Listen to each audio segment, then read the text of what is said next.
Giraffe. Uriona say 2026 yacho. Apa yabva yatotanga yakapfeka plaster baba. Rukukamina goreri baba. Baba mandebvuka. Chinongochinja idate chete baba. But nhamo yedu ndiyo imwe chete baba. Hapana chinombochinja. Kundanzwa kuti mukuru ari kupfuura kane parodhi yaya achienda kustadium kwekwe. Eka. Saka toita sei manje apo naye baba? Baba ipapo ndopati kubva tanosangana naye. Katoendei kurodhi ikoko. Tonomira pakati perodhi baba. Tinoona kupuwa chikafu baba akatinzwira tsitsi baba. Tasaona kuperezeka kwatakaita. Antoona kuti afana aka vane kwashi baba. Zvinhu zviri kunetsa. Zvinhu zvikaremera kumusoro se-ice cream.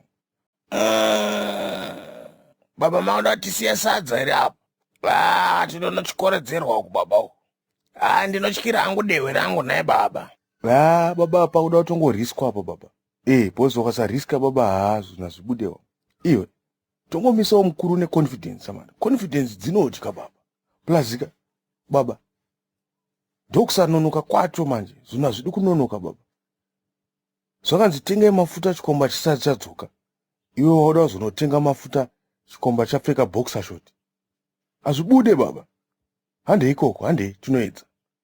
But tongotokonanzwikowo baba handei.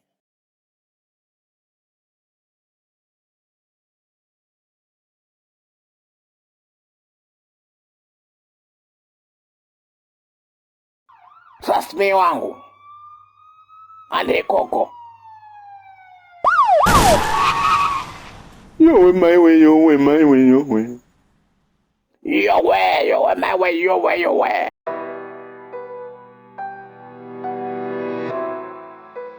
Baba Mande kwa chkoro, Baba Mande kwa biro.